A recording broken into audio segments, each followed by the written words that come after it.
bagong James Santos' Channel.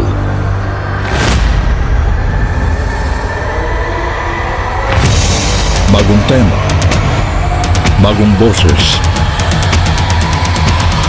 may komentaryo. Ang pangangaral ni Brother Eli Soriano.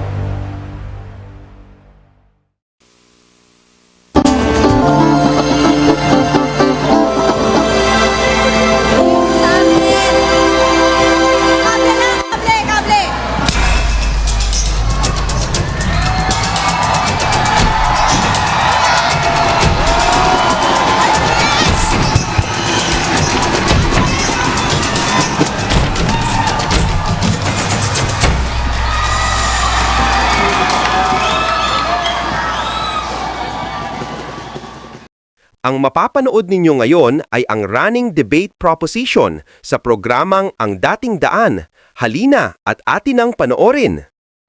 Ang bigyan natin ng unang pagkakataon ay ang mga nasa affirmative side para tutulan naman sila ng mga nasa negative. Ano? Kailangan ba ang relihiyon upang maligtas? Sino bang nasa affirmative? Kayo? Kayo, no? Sila Anthony? Hindi. Nasa sila? Negative sila. Dito tayo. Sila Michael, si Bernardo, si Jojo, si Reggie, at si Carmelo. Sige. Sino mauna sa inyo? Si Michael? Go ahead, please. Magandang gabi po sa inyong lahat. Sa ating po ngayon, yung paksa, kailangan ba ang reliyon upang maligtas? Palagay ko po kulang eh.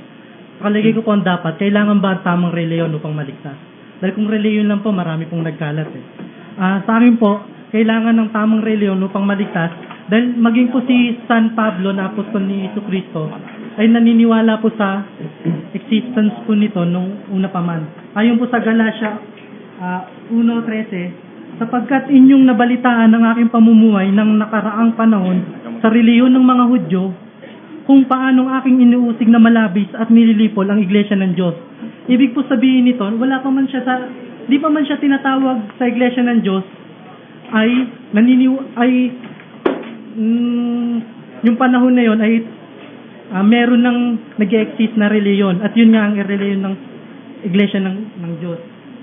At ayon naman po sa unang Korinto 1:2, sa iglesia ng Diyos na nasa Korinto, sa makatuwid bagay sa mga pinapaging banal kay Kristo Jesus na tinawag na mga banal, nakasama na lahat ng mga nagsitawag sa bawat dako sa pangalan ng ating Panginoong Jesucristo na kanila ng ating Panginoon. At ayun naman po sa Santiago 1:27, ang dalisay na reliyon ay walang dumi sa harapan ng ating Diyos at Ama ay ito. Ibig sabihin, yung iglesia ng Diyos na kinabibilangan ni San Pablo, yun ang tunay na reliyon na makapagliligtas. Sige, bigyan na. Bigyan natin sa mga tutol. Tutulan nyo naman ang kanilang stand. Magandang gabi po sa inyong lahat. Kami po, tutol po kami na kailangan yung reliyon upang maligtas. Kasi wala ka namang mababa sa Biblia na magreliyon ka upang maligtas. Ang sabi sa Biblia, sabi nga rito sa Gawa, sa 16:30, ganito ang sinasabi. At kanilang sinabi, 31 po pala, manampalataya ka sa Panginoong Hesus at maliligtas ka, ikaw at ang iyong sambayan. Ang sabi, manampalataya ka lang. Wala sinabing magreliyon ka. Pwede. May batayan. May tutol si Jojo. Brad, tanong ko lang po, Brad. Lahat po ba ng pananampalataya nakakapagligtas? Lahat po ba ng pananampalataya nakakapagligtas? Saan kaligtasan? Saan nililigtas? Sa lindol? Sa bagyo? Saan kaligtasan? Sa ililigtas? Hindi, ang paksa ho kasi natin, ang reliyon ba makapagliligtas? Natural, pag reliyon, may kinalaman po yan sa kaligtasan. Ngayon po, ang tanong ko po, lahat po ba ng pananampalataya na sinabi po ninyo ay makaliligtas? Ay kung yung pananampalataya naman kapatid sa Panginoong Hesus, makapagliligtas, di po ba? Katulad na lamang ng isang senaryo. yung napako sa cross ang ating Panginoong Jesucristo, meron siyang katabi. Nanampalataya eh. Anong nangyari? Naligtas eh. Ibig ko sabihin, hindi lahat eh. Yung pananampalataya na nakaukol sa Panginoon. Yun. Yan. Brad, sumasampalataya ka ba na sa sinabi ng ating Panginoong Jesucristo? Sumasampalataya ka doon? Na ano po? Ito ano po? Hindi, sabi mo kasi kanina, sumasampalataya ka sa sinabi ng ating Panginoong Jesus. Binabalik ko sa iyo yung sinabi mo, sumasampalataya ka ba talaga? Sumasampalataya po. Kung mabasa ko sa iyo na si Kristo nagtayo ng iglesia, aminin mo kailangan ng reliyon. Hindi usapan yung tayo ng iglesia. Ang usapan, kailangan ba ng iglesia? Ng relihiyon, hindi ng iglesia. O sige, Brad, ibahin ko tanong ko, ito. Brad, hindi, ano tanong ko? Kasi, sa'yo kasi, iba pala iglesia tsaka relihiyon. Iba mo eh.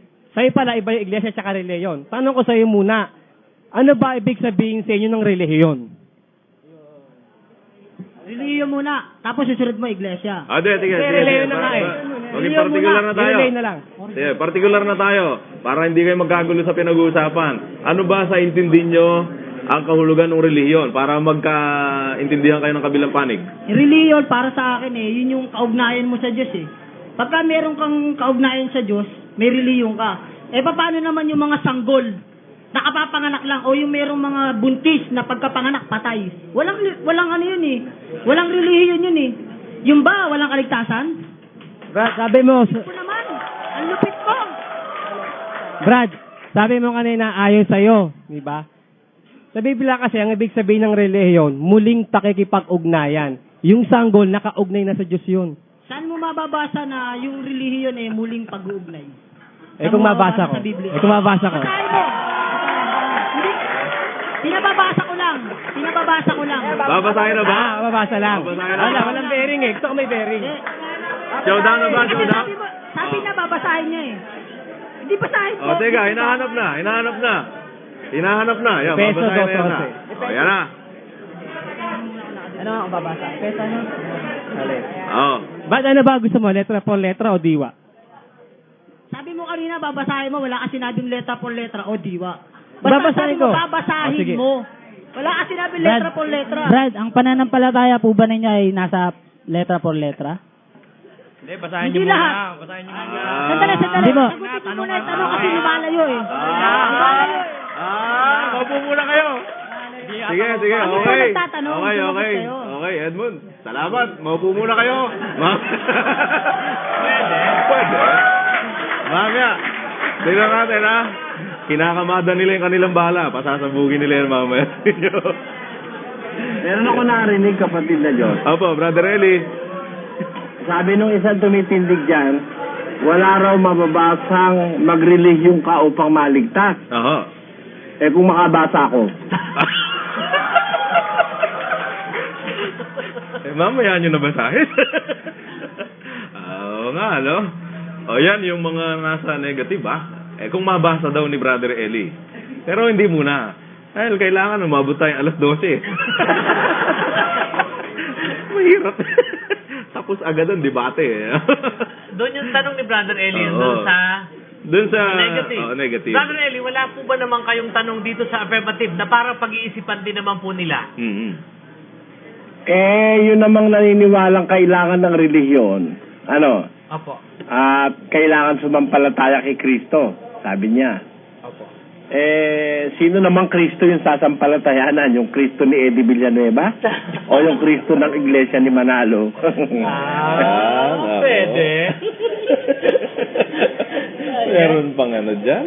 O siya, ayan may mga iniwan na katanungan pareha sa inyo si Brother Eli. Yung nasa affirmative at saka sa negative, pag-isipan nyo. Mamaya, pag binalikan namin kayo, kailangan Composed and properly guided. Oo.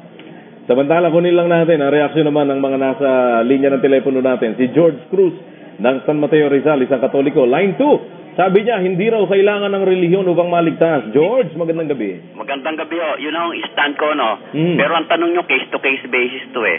Now, ang masasabi ko, kung ang basihan ng Diyos sa kaligtasan ng tao ay kalinisan ng puso, hindi na kailangan ng relihiyon. Mhm. Dahil may mga taong malilinis ang puso pagamat hindi kasama sa samahang dating daan. Mhm. Now, kung ang pagbabasihan ng kaligtasan ng tao ay ang pangatuwiran, kailangan ng relihiyon. Salamat po. Okay, sige po. Sa line 13, Ellison Miguel Sagon ng San Pedro, Laguna, isang Katoliko. Oo daw, kailangan ng relihiyon upang maligtas.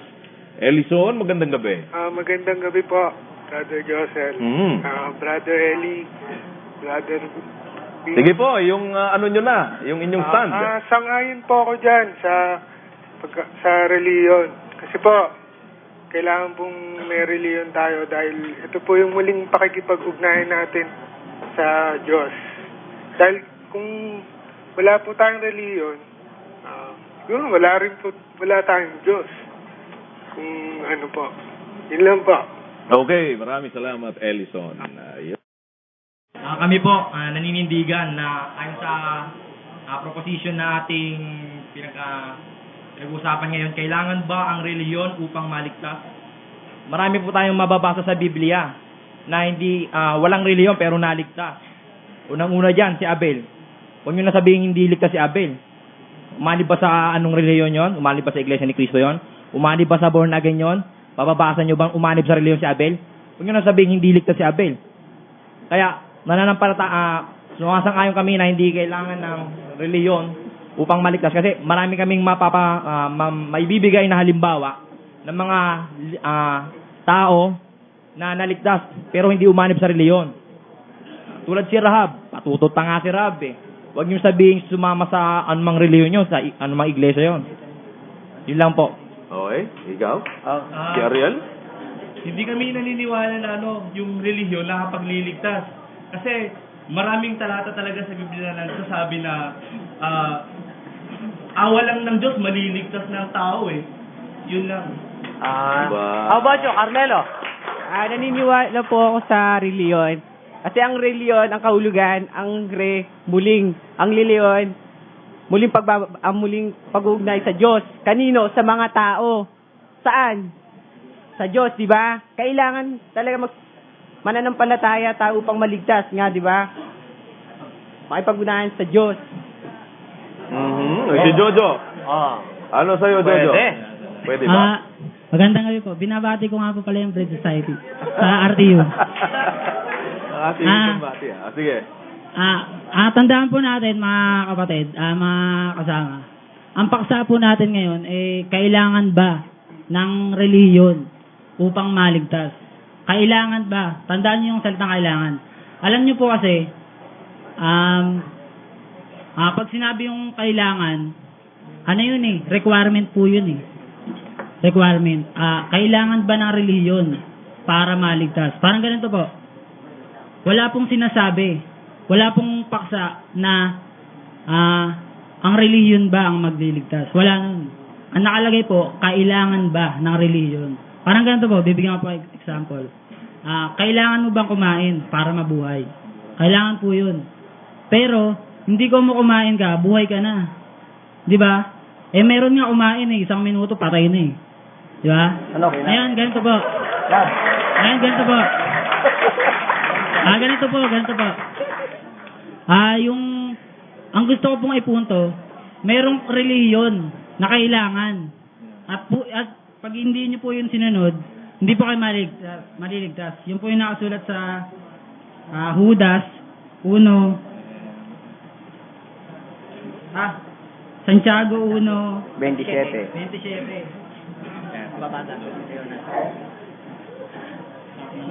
Ito po. Ito po yun 26 muna po pala. Kung ang sino man ay nag-iisip na siya'y relihiyoso, samantalang hindi pinipigil ang kanyang dila, kundi dinadaya ang kanyang puso, ang relihiyon ng taong ito ay walang kabuluhan. Bakit po ba nasabi na walang kabuluhan na may relihiyon? Kasi may relihiyon na may kabuluhan. Di po ba? Tuloy po natin sa 27. Ang dalisay na relihiyon at walang dungis sa harapan ng ating Diyos at Ama ay ito: dalawin ang mga ulila at mga babaeng bao sa kanilang kapigatian at pag-ingatang walang dungis ang kanyang sarili sa sanglibutan. Yun. Kaya may relihiyon po na may kabuluhan at pag hindi nyo po sinunod yun, tiyak po sa impyerno po kayo. Palagay ko to. Tutol si Brian. Brian, mukhang tutol si Brian Bigay mo, Brian. Banatan mo. Ganito, may tanong ako. Mamaya tayo, Iho. Plantar mo muna yung iyong argumento. Mamaya tayo magkokross. Yung mga kanina ng Santiago, babasa rin ako sa Santiago. Sa 2 at 13 ng Santiago. Sapagkat ang paghukom ay walang awa doon sa hindi nagpapakita ng awa. Ang awa ay lumuluwalhati laban sa paghukom. Sabi may awa doon eh. Sa katunayan, basahin natin sa Roma 9 at 13 eh. 9 at 16. Kaya nga, hindi sa may ibig, ni hindi sa tumatakbo, kundi sa Diyos na naaawa. Sa 15, sapagkat sinasabi niya kay Moises, ako'y maawa sa aking kinawaan at ako'y mahabag sa aking kinahabagan. May relihiyon ka nga, hindi naman naawa hindi naman naawa ang Diyos sa'yo, maliligtas ka ba? Kanino ba sinabi yun? Medyo Kanino pwede. sinabi yun? Kay Moises. Ha? Kay Moises, nakasulat. Sa Moises? Kay Moises. Nakasulat eh. Okay. Okay, sige. Sige, magreserba muna kayo uli ng inyong mga bala. Pag-usapan nyo uli paano nyo bubuwagin yung mga pinahayag ng bawat panig. Babalikan namin kayo, ha? Si Joel Edanyo ng Tondo, Manila, isang Katoliko, hindi raw kailangan ng reliyon upang maligtas. Line 2, Joel, magandang gabi po. Hello, Yes. magandang gabi po, Brad Josel. Hello. Opo, on air na po kayo. Ako hindi po ako naniniwala na kailangan ang relihiyon. Kasi dito po sa gawa, ang sinabi po rito ni ni Pedro, at binuka ni Pedro ang kanyang bibig at sinabi, tunay ngang natatalastas ko na hindi nagtatangi ang Diyos ng mga tao, kundi sa bawat bansa na may relihiyon, kundi sa bawat bansa siya na may takot sa kanya at gumagawa ng katuwiran ay kalugod-lugod sa kanya. Yan lang po, Bro Josel. Si Jennifer Tan ng Las Piñas City, ex-Catholic, oo daw, kailangan ng relihiyon upang maligtas. Line 14, Jennifer, magandang gabi. Good evening po. Good evening po. Hello. Good evening po. Naniniwala po ako na kailangan ng relihiyon para maligtas dahil ang ibig sabihin po ng relihiyon ay ugnayan sa Diyos. Ngayon, kailangan mong makipag-ugnayan sa Diyos para maligtas ka, para malaman mo kung ano ang tamang gagawin na makapagtuturo sa iyo ng dapat para maging kalugod-lugod ka sa Kanya. Kung nasa tamang relihiyon ka aanib, malalaman mo rin po kung paano ang tamang pagsamba at kung kanino ka dadalangin. Meron pong mga masasamang tao at mga maraming kalayawan sa mundong ito, kaya kailangan natin ng gabay para may magtuturo sa atin at magiging tayong matyaga at magbabantay para sa pagdating ni Jesus. Yun lang po. Okay, maraming salamat po. Miss Jennifer Tan. Kailangan ba ang relihiyon upang maligtas? Of course, kailangan yun. Para magkaroon ng babalik uli yung tie-up natin sa Diyos. Siyempre. Bakit ba, sir? Para mapatunayan niya yung pananampalataya niya. Hindi. Bakit ba, sir? Kasi everyone is entitled to his own beliefs. Well, I was brought up a Catholic, but I don't go to church anymore. Why, sir? I come from Australia, and there is a lot of hypocrisy in our church. People say love one another and do good things to everyone, but the leaders of the church often do exactly the opposite. I found that very confusing and decided that I would take the best teachings of the church, but use that just for myself and not practice, so to speak. But I still am a very good person. Ang kailangan lang para sa akin, mas naniniwala ako ang kailangan is faith sa God kaysa sa religion. Kasi kahit naman wala kang religion, basta naniniwala ka sa Kanya, yun ang kailangan, yun ang nakasulat kasi. Yun ang nabasa ko sa Biblia.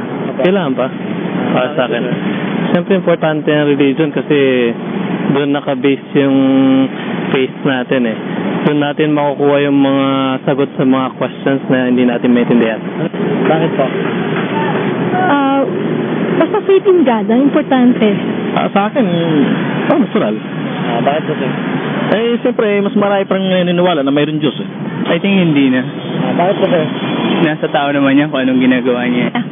Why? It's called faith.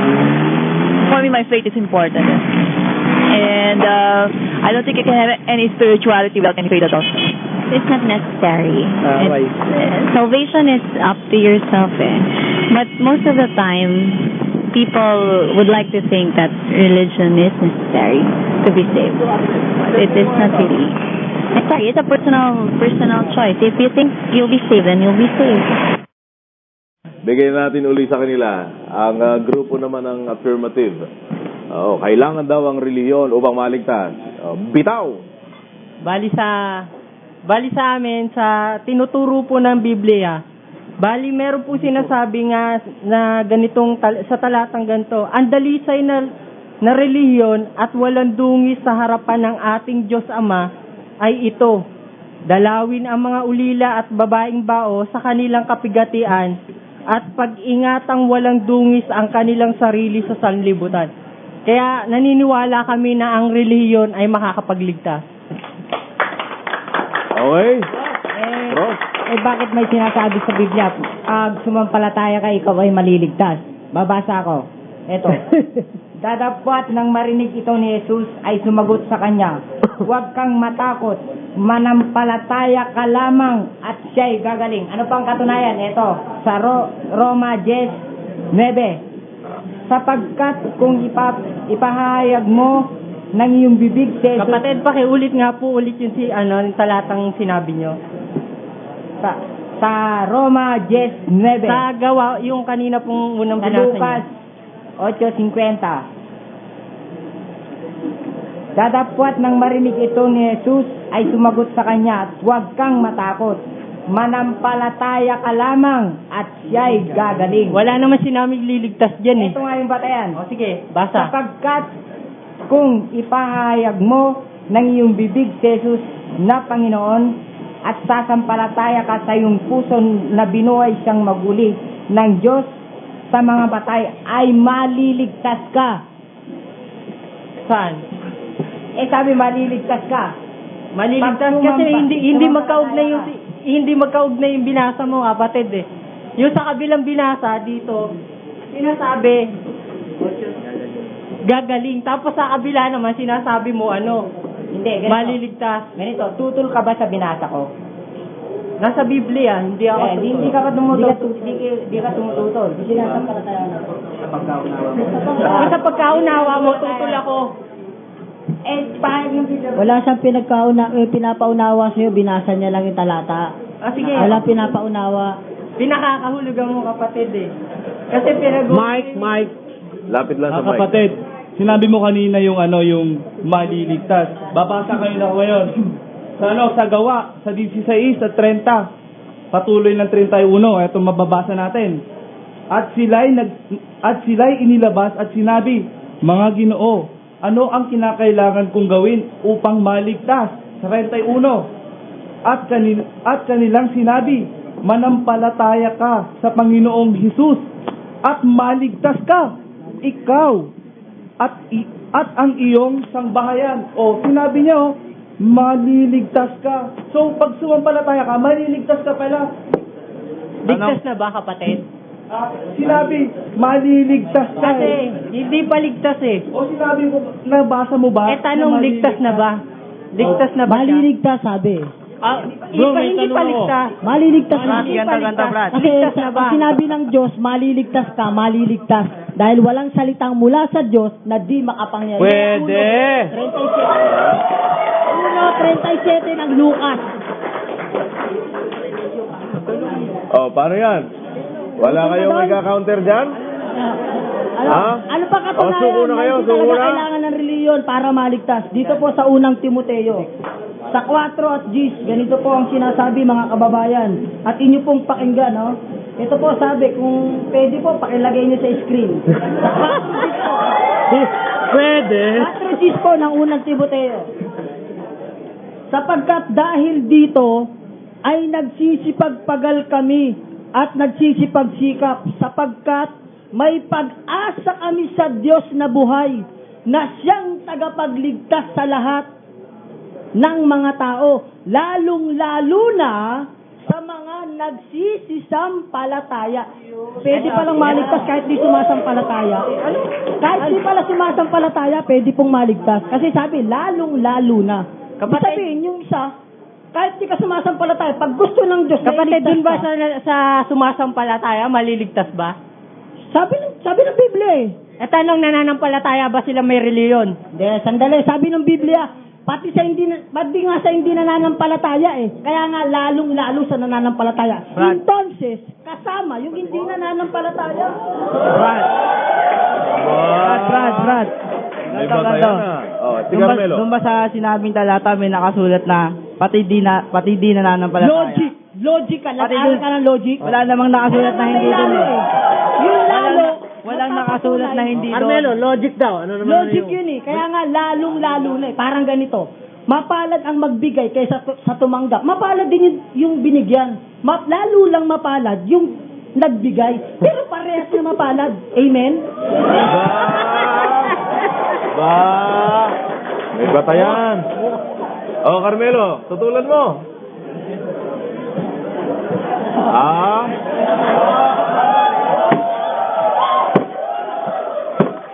Wala, nakatapos ka.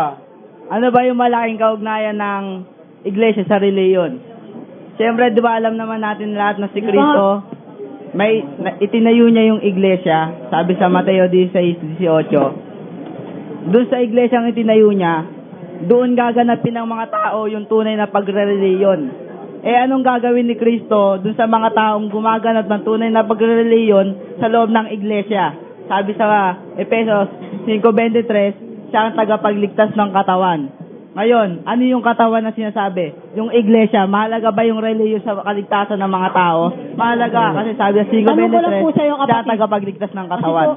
Sinabi po kanina ni Brother Eli, iba yung iglesia sa relihiyon. Kaya nga Naintindihan mo ba? Ano ba yung iglesia? Pareho nga ginaganap yung tunay na pagre-reliyon, yung dun sa tunay na iglesia. Kaya nga kapatid, may tatanong din naman ako sa'yo. Pwede. Ito, tanong ko sa'yo. May maliligtas ba na nasa labas ng katawan? O nasa labas ng iglesia? May maliligtas ba? O hindi nagliliyo? Meron o wala? Kung may bababaan ako. Ganito, sabi sa Biblia, may hahatulan ayon sa utos. Pero meron na mga hatulan ayon sa di nila pagkaalam ng utos. Ganun yun. Sige. Teka. May maliligtas. Teka, si Ariel. Oras na tayo, ha? Huling bitaw na. Yung pinaka-bomba nyo na, pasabugin nyo Showdown! na. Sila rin. Showdown na tayo. Sige, sino mauna? Ito, Brad, may tatanong lang ako sa'yo. Kung mapatunayan nyo sa amin na yung sumasampalatayang sinasabi nyo ay walang reliyon, talo na kami. Sige. Yung sinasabi nyo, ito, sandali. Kung mapatunayan sa amin yung sumasampalataya ay walang relihiyon, talo na kami. Sige. Pero babasa kami, yung hindi sumasampalataya, may relihiyon din. Talo naman sila. Talo na rin kayo. Hello, sandali lang. Pwede. Teka na. Kayo, call. Sabi niya, Teka muna. Ikaw naman, anong hamon mo naman? kung bumasa kami, panalo na kami. Di na siya magsasalita. Magbabasa na ako. Ulitin ko po ang talata. Mga kababayan, ulitin ko po yung talata. Teka. Naluluhan mo lang kapatid. Teka muna, Bangkit City. Linawin natin. Ano patutunayan mo sa babasahin mo? Sabi niya po kasi, yung sumasampalataya, walang relihiyon. Yun yung ang hindi sumasampalataya, walang reliyon, pero pwedeng maligtas. Ano yun? Yung hindi sumasampalataya, Wala siyang reliyon, pero Hindi, pwede ang siyang showdown maligtas. niya, ang stand niya kasi, lahat ng sumasampalataya na binabanggit nyo, sinasabi nyo maliligtas, may relihiyon yun. Kung may mababasa ka raw na sumasampalatayang walang relihiyon, maliligtas, yun ang showdown niya sa'yo. Hindi po, ang pinatutunayan po kasi namin, hindi kailangan ng reliyon, di po ba para maligtas. Kaya nga. Kami, hindi, iba yung binibigay mo. Hindi, ito nga yung showdown eh. Pag napatunayan nyo sa amin, Pakinggan mo siya. Pakinggan mo mabuti. pag napatunayan nyo sa amin na sinasabi nyo na sumampalataya lamang, na yung sumasampalataya yun, walang reliyon, talo na kami. Pero, At babasahin din namin sa inyo yung di sumasampalataya, may relihiyon yun. ayon sa Biblia. O sige sabi mo yan Sige. Teka muna. Okay sa'yo yun. O may Hindi kasi magtuturo ang Panginoong Jesucristo ng nonsense. Pag nasa Biblia, naniniwala kayong nasa Biblia, ang Kristo nagtuturo ng may sense. Hindi po pwedeng walang sense yun. Okay. Kung gayon, kayo rin mismo. Kayo, may mga relihiyon din kayo. Sabihin nyo sa akin, wala kayong relihiyon, mag-alis na tayo rito. Sige. Alis kayo mamaya dyan. Kung meron kami relihiyon, kung meron kami relihiyon, anong pakialam mo doon kung may relihiyon kami? Tinitindigan lang naman namin ng relihiyon. Hindi, basahin na natin. Basahin na natin para maan natin. Babasahin na rin namin. Babasahin ko na Makinig ka, babasahin ko na. Dali lang, oy. Sandali. Brad, wala na. Call na ba tayo sa... Dali lang, Brad. Brad Josel, tawag dito. Ito na nga, call na ba kayo sa showdown niya? Opo. Nababasahin ninyo, patutunayan Opo. nyo. Call kami dyan, call. Malinaw na usapan. Opo. Ang babasahin nyo, yung sumasampalataya, walang relihiyon. Sandali. Inaanap mo ba, letra por letra, sumasampalataya? Hindi, basahin mo, letra ba? Hindi, basahin mo. Sige na. Babasahin din namin. Okay. Bigyan na natin Totoo na to, wala tayong- inaamin mo na ba? Inaamin mo na ba ngayon na wala ka mabasa? Okay. Wala tayong oras.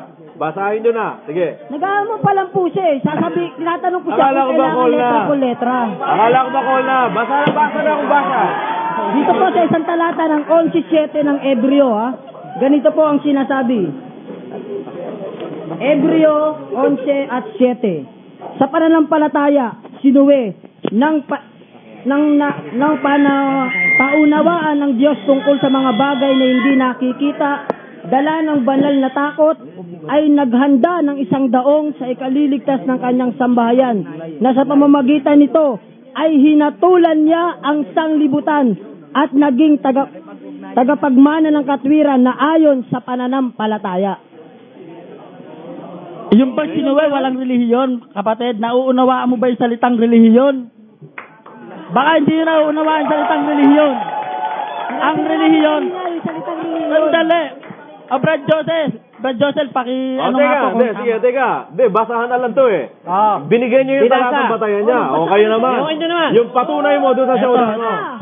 Oo, sige. Gumamit ka ng logic Ito rin, gamitin mo yung logic na binigay mo sa amin At sinabi niya, Jesus, alalahanin mo ako pagdating mo sa iyong kaharian. At sinabi niya sa kanya, katotohanang sinasabi ko sa iyo, ngayon ay kakasamahin kita sa paraiso. Yung bang Hudyo na ito, walang relihiyon o meron? Hudyo nga siya yung Hudyo, relihiyon. Yun ang logic na yun. Dali kapatid. Okay. Teka. Wala na. Katunayan Ito katunayan Okay. Teka. Okay. Okay na, time is up. Pasensya na,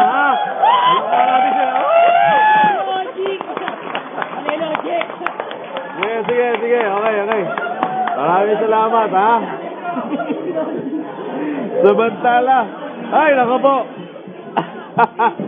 Sige.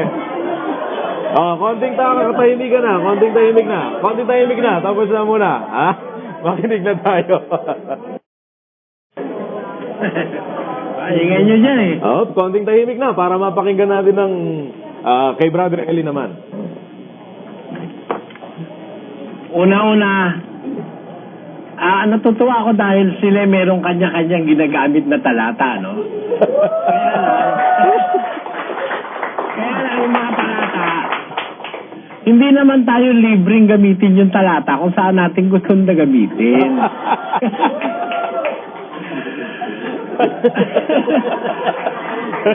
Yun lang. Totoo yung sumasampalataya ay maliligtas. Wala naman tayong tutol doon. Pero ang susunod na tanong doon, mga estudyante ng Biblia, no?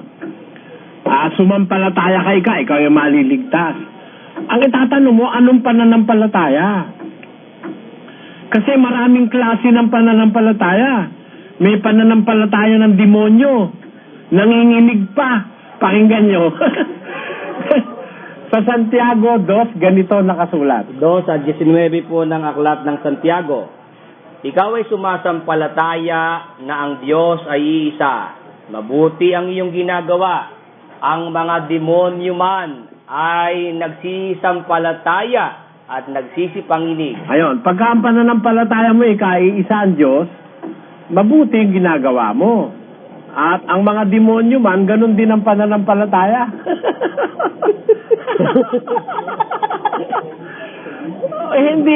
Hindi pala basta may sumasampalataya ka, iligtas ka na, kapatid.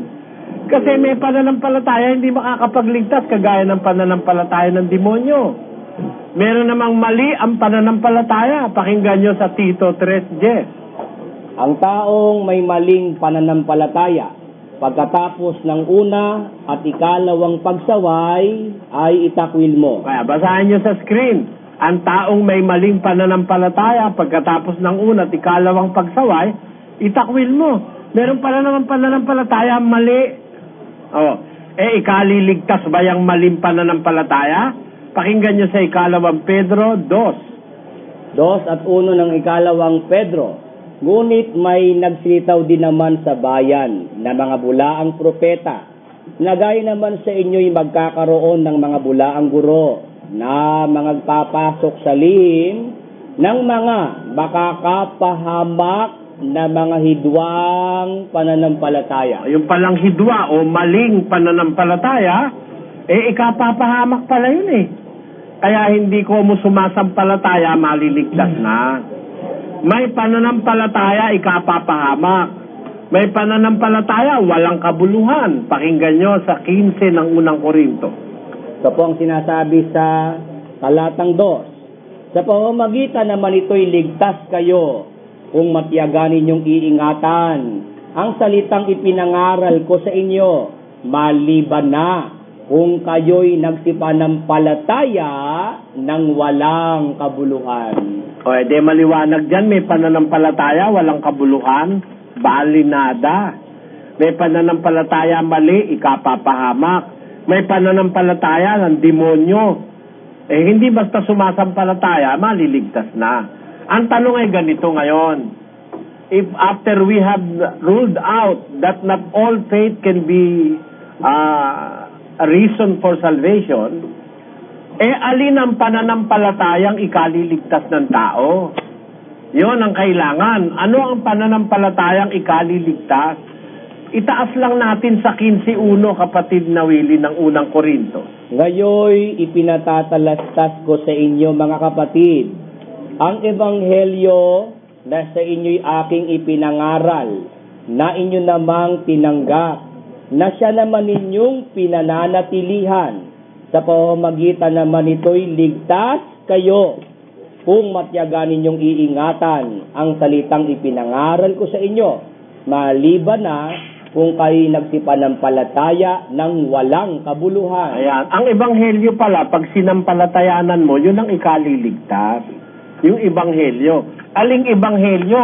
Yung itinuro ng mga apostol. Pagka ibang ebanghelyo, hindi ka rin maliligtas. Pakinggan nyo sa Galacia 1:8. Tatapwat kahimat kami, o isang anghel na mula sa langit, ang mangaral sa inyo ng anumang ebanghelyo na iba sa aming ipinangangaral sa inyo ay matakwil. Ayon, ipinapatakwil. Kaya isa lang ang ikaliligtas, ang pananampalataya sa tunay na ebanghelyo na ipinangaral ng mga apostol. Pag may nangaral ng ibang ebanghelyo, di ka maliligtas. Ayan ang dapat maintindihan dyan. Ipinapatakwil ang ibang ebanghelyo kasi iisang ebanghelyo ang ikaliligtas.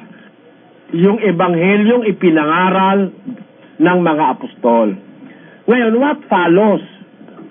Pagka sumasampalataya ka sa tunay na ebanghelyo, meron bang relihiyon na itinuturo ang ebanghelyo? Pakinggan nyo sa Santiago 1:27.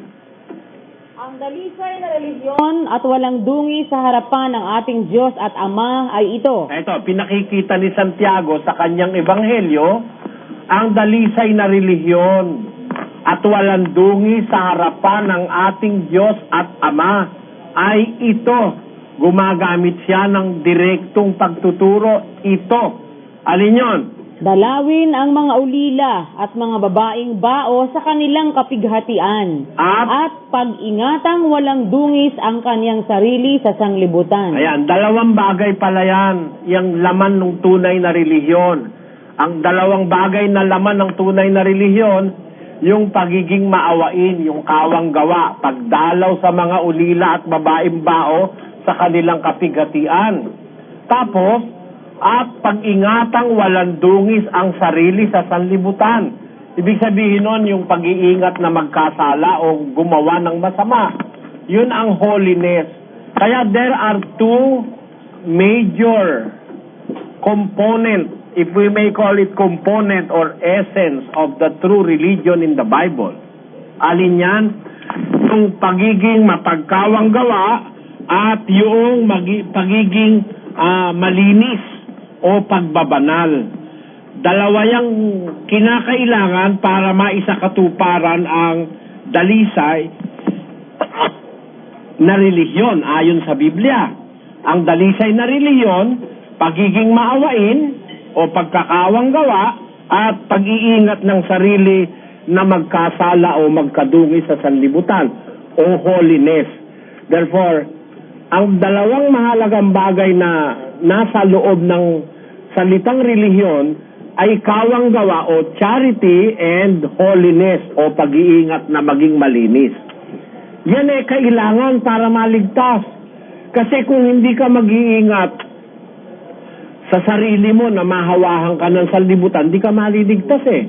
Pag walang holiness, pag walang charity, hindi po pwedeng maligtas ang isang tao. Pakinggan nyo sa isang talata ng Hebreo. Sabi po yan sa 12 at 14 po ng aklat ng Hebreo. Sundin ninyo ang kapayapaan sa lahat ng mga tao at ang pagpapakabanal, na kung wala ito'y sino man ay di makakakita sa Panginoon. Sino man di makakakita sa Panginoon kung wala yung pagpapakabanal o holiness at yung kapayapaan sa lahat ng mga tao, yung pagiging charitable.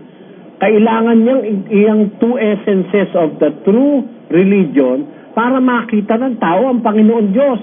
Ngayon, yung sinasabi ng ating mga kapatid yan, na meron daw maliligtas na hindi sumasampalataya, po pwede yun. Kaya lang, huwag niyong sabihin na yun ay general provision of salvation. Yun ay mga extra. Yun ay mga kumbaga exceptions. Halimbawa, yung mga siraulo, ipinanganak na mongoloid, mga retarded, mga bata, walang nauunawa ang aral, walang nakilalang Diyos, lumaki sa bundok, yon, po pwedeng gamitan ng Diyos ng awa yon para maligtas. Hindi tayo tutol doon. Pero sa mga taong normal na kagaya natin, may understanding, kailangan mag-practice ka ng holiness at mag-practice ka ng charity. Yun ang essence ng tunay na relihiyon. Saan ginaganap yan? Ginaganap yan sa iglesia na totoong nasa Biblia. Kasi ang nagturo ng tunay na relihiyon, si Santiago. Si Santiago'y apostol. At ang mga apostol nasa iglesia yan. Pakinggan nyo sa unang Korinto 12:28. At ang Diyos ay naglagay ng ilan sa iglesia. Una-unay, mga apostol. Asan ng mga apostol, kapatid na Willie? Nasa iglesia po. Sa makapit, kung nagturo sila ng tunay na relihiyon, nasa iglesia nila itinuro yung tunay na relihiyon. Kaya, hindi yung iglesia ang relihiyon. Ang iglesia ay institusyon na kung saan pinapractice ang tunay na relihiyon. Magkaugnayan. Tunay na iglesia, nandoon ang tunay na relihiyon. Ngayon, yung sinasabi ng ating mga kapatid na pag sumampalataya kay maliligtas ka, tama yun. Alin ang sasampalatayanan mo? Yung ebanghelyo totoo. Saan itinuturo yung ebanghelyo? Doon pa rin sa loob ng tunay na iglesia. Nandun din yung pagtuturo ng tunay na ebanghelyo para ang taong sasampalataya rin maligtas. Ang katunayan, ang sabi ni Pablo sa 2:7 ng unang Timoteo, ganito.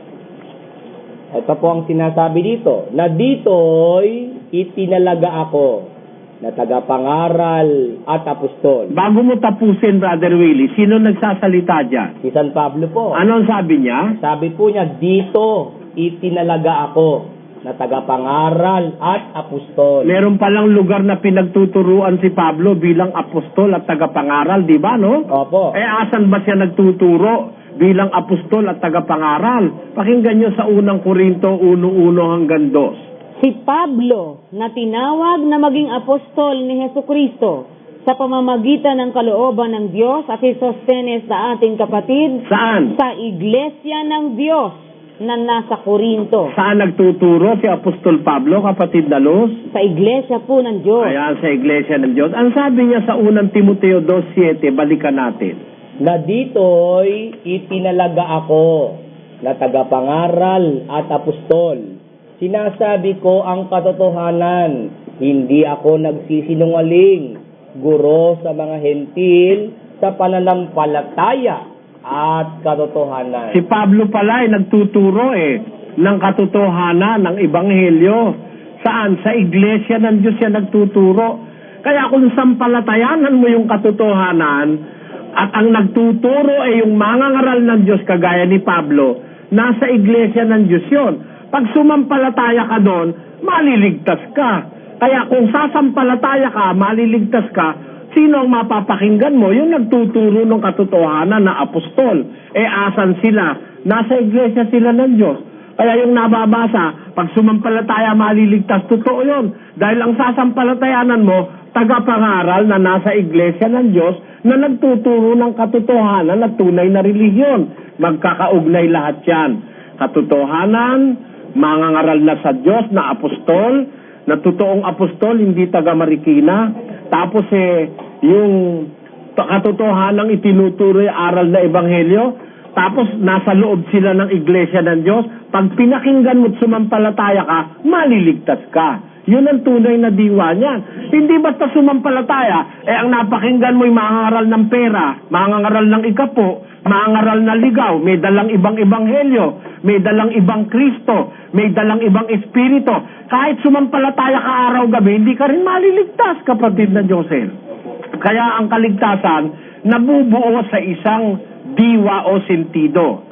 Ang nangangaral sugo, nangangaral sa loob ng iglesia ng Diyos, ipinangangaral ang tunay na iglesia, pinapractice ang dalisay na relihiyon sa loob ng iglesia, ang sumampalataya ron na makikinig, maliligtas. Yon ang diwa niyan. Pero kung kani-kanino mo na pagpupulot yung pananampalataya mo, may mga panginig-nginig pa, sa demonyo yun, hindi ka rin maliligtas doon, kapatid na Josel.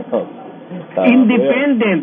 Pagka ang teachings does not originate from the true church and from the true preachers of the gospel of Christ, nakapakinig ka mat sumampalataya, hindi ka rin maliligtas.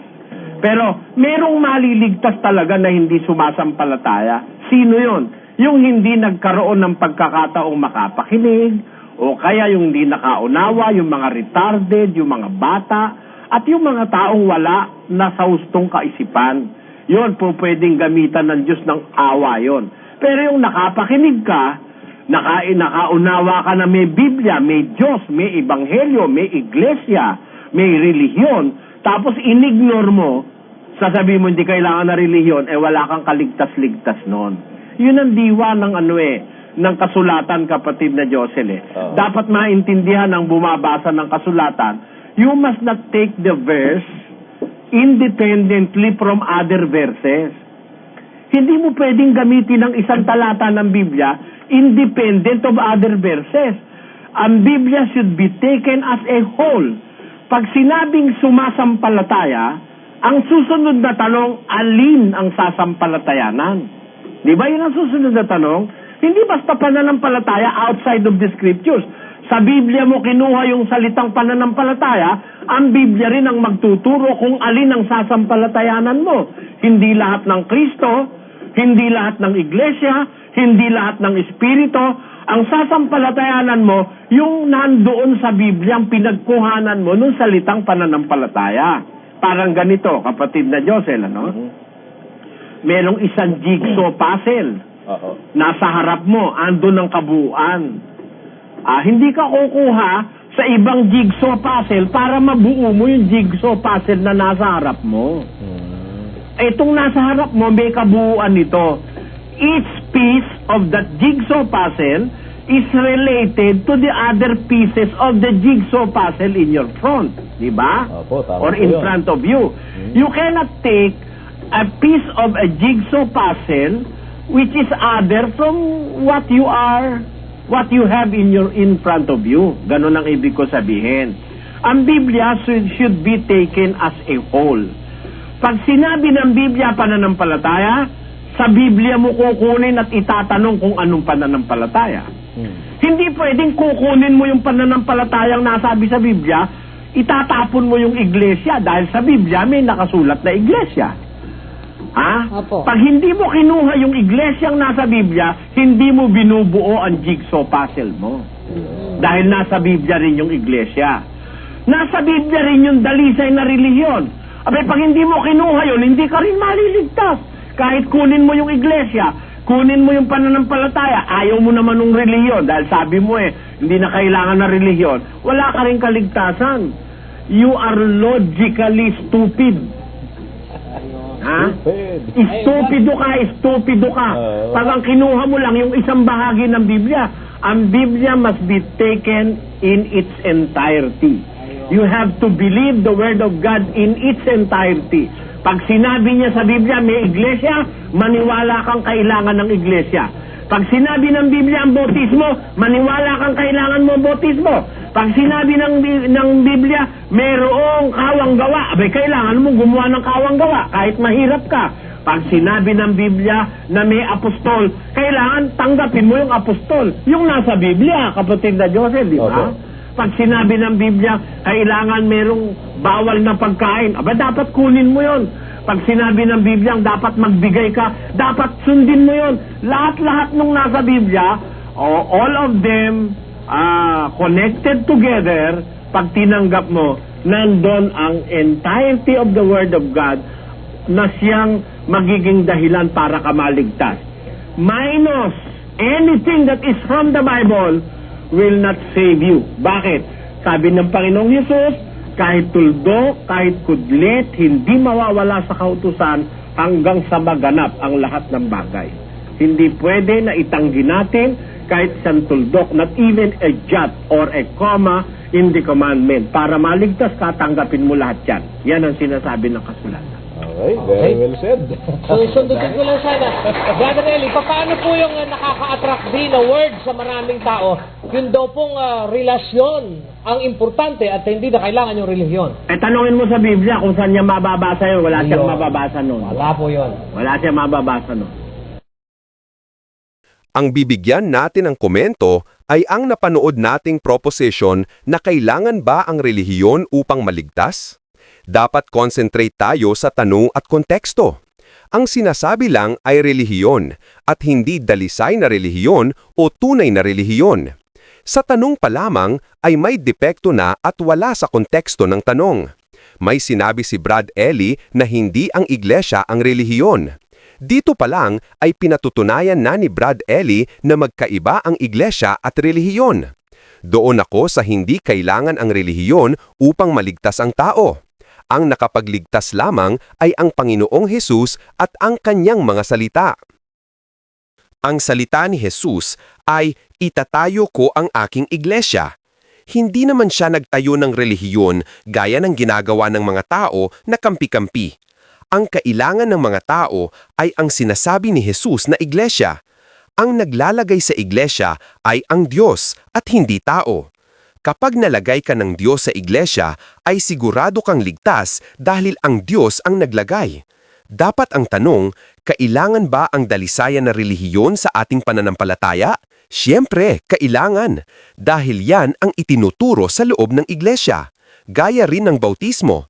Kailangan natin na magpabautismo dahil itinuturo yan sa loob ng iglesia. Ang umpisa ng pakikipagrelasyon o pakikipag-ugnay kay Hesus ay ang pagsampalataya mo sa Kanya at sa Kanyang salita. Ang Ebanghelyo ay itinuturo sa loob ng iglesia. Sa Ebanghelyo ay nasusulat ang mga kautusan ni Kristo. Pero lahat yan ay nag-uumpisa sa pagsampalataya sa Panginoong Hesus. Kapag sumampalataya ay mababautismuhan at ituturo ang Ebanghelyo ni Hesus. At kasama rin sa Ebanghelyo ang pagrelihiyon. Pero hindi makapagligtas per se ang relihiyon. Ang nakapagligtas ay ang pagsampalataya mo sa Panginoong Hesus. At doon ka palang magkakaroon ng dalisay na relihiyon dahil ituturo sa iyo yan sa loob ng iglesia. Kung nagustuhan ninyo ang aking upload video, paki-like naman, subscribe, share at comment. Maraming salamat sa inyong suporta at panonood.